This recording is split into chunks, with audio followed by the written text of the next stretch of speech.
There you go. Oh yeah, Widget. very popular. Everybody said can make a difference, and we help other charities as well. It's not just about us. Our sort of remit here is to help others because it is difficult out there. Yeah, so awareness is key, really. Yes. Yeah, that makes sense. I understand that. Yeah. Okay. What about? Tell me more about the. Is it in Kenya? You said you do this other setup. Yeah. So many years ago, as I said, when I was a young lad, I always wanted to go to Africa to see elephants. You see them on the TV, and I was brought up with all these wonderful wildlife programs. Johnny Morris, yeah, my hero. So I went to Africa for a special occasion, and I fell in love with the country and the people. And I found a lady who wanted some help with a project she was setting up on a school and a home. And I got involved with Sue Hayward, with the children of Watumu, and the Happy House project. So it's about helping young people, a lot of people that have gone into care, but also helping the children with their education, give them proper schools, give them proper facilities. And we grow it, and of course, time goes on, it grows and grows and grows, and we end up. Well, Zoe, what happened this year? Because Zoe came along. You've been over, Zoe, have you? Yeah, we went over in January. So, yeah, this year we went out, which was the purpose for Christmas really to sort of wind down some of its involvement, but as is the case with these things, end up getting more involved. Yeah. So we did some wonderful work with the young people. We set up a media studio so they can start to learn film and photography. We did a lot of work with them in the gardens, so we've improved the garden areas because they grow a lot of their own produce. We rescued them some goats so they can start to learn about animal care. So before you got over and got involved with these type of things, what was the area you go to? What was it like? Was it very, I don't know, countrified, simple? I don't know what's the best way to describe it. Yeah, things are sort of. It was. Yeah, the things were maybe developed as they were over in this country. So out in Kenya, you can tell me something about a children's home that was developed there? Yeah, so the lady Chris was mentioning, Sue, who's sadly no longer with us, she set up a project called the Happy House. It's also known as the Children for Tumu. And so she set up a children's home. And at the moment there are 54 children living there from the age of 1 right up into their teens. What are these, abandoned children or street children? Or? It's a mixture, to be honest. So some of them have lived on the street, some of them are orphans, some of them are taken in because their families aren't able to look after them. So they end up there for financial reasons, really, quite often. Sometimes, I mean, so the four most recent 4 siblings came in recently, and their mother sadly had died, and their father, 2 of the siblings were only babies. He couldn't work and look after the children. So many of the children do have family, and they are in touch with their families. They'll go home for weekends, they'll go home for the holidays. It's just that their families, for different reasons, aren't able to have them at home all the time. And so, how many you said there's 50 something at the moment? 54 at the moment. They can have up to 80. Well, that's good.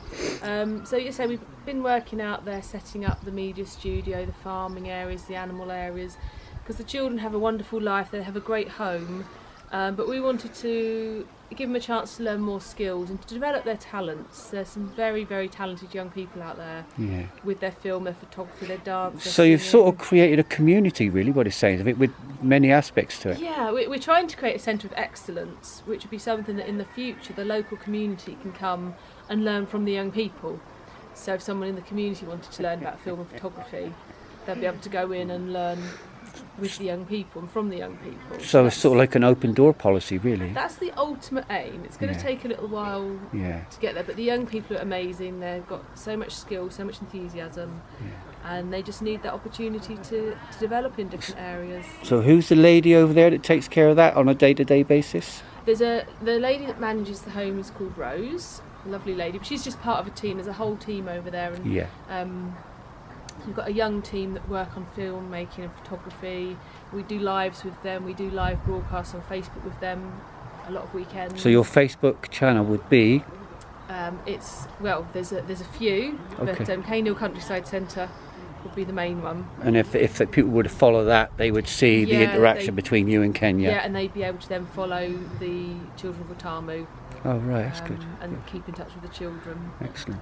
A lot of the children are supported by people all around the world. A lot of people from the UK, so most of the children are sponsored. Yeah.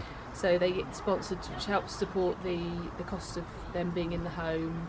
But also it's a charity, so they do their own fundraising, and we support them a lot with fundraisers. We did a joint one a few weeks ago. We did a dance-a-thon. Yeah. So we had an hour of continual dancing here and in Kenya, and we broadcast it, had a bit of a party, and that's great. It raises awareness and it gives people an opportunity to join in all around the world. And it's fun. It sounds like everybody had fun. Yeah, very creative. And that's a good way to start, I think. Yeah, you're right.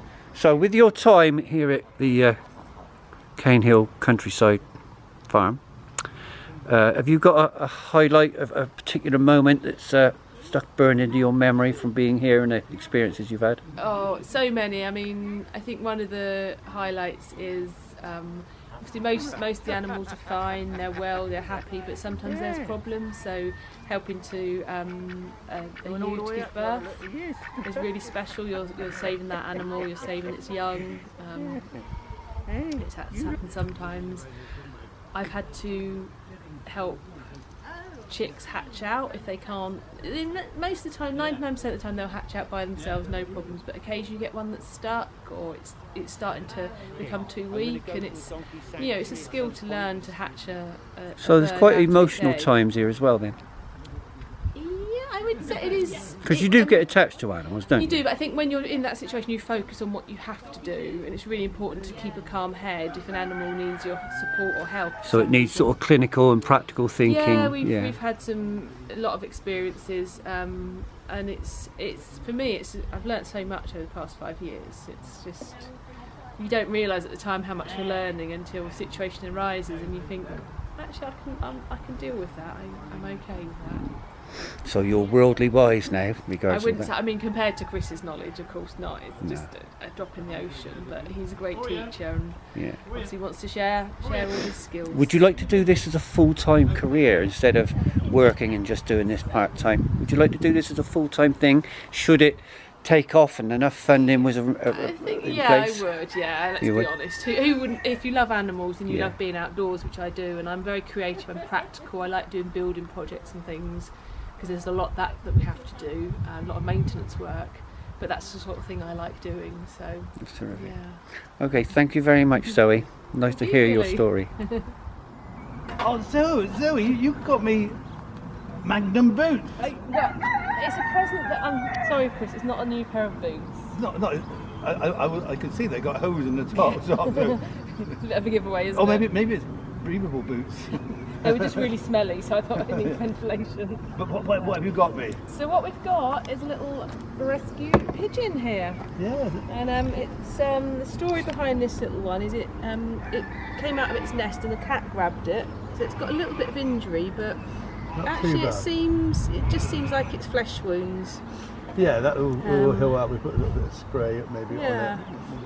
But no, so this is a gentleman from Melksham, Chris, who called earlier on and said, I got a collared dove that needs rescuing. Yeah. So do you need, Chris, I love you haven't got rears or budgies or parrots here. I'm okay. You're in for a shock then, little one. But this is what we do, so thank you to our patrons, thank you to everybody. So another mouth to feed. Another mouth to feed, another little one to look after. So, but we'll get him set up and get him some food and yeah. You like it here, Chris? I have no choice. You know what? I'm living in a box. I'm living in a cardboard box. Then you start. The cats are very bad. So Susanna, you're going to take charge and you're going to take this one and put him into his new pen and get him some water, so you can get him some food. We have some bowls already. Bowls already? Yeah. So the official handing over of the box. Yeah, let's just close the box. I think it was a pair of boots, but it And for you, Susanna. Yeah. And this is Susanna. So off we go. Thank you, Susanna. Thank you, Zoe. And thank you, Christopher in Melksham. Oh, do you know what? We love you. We love you more.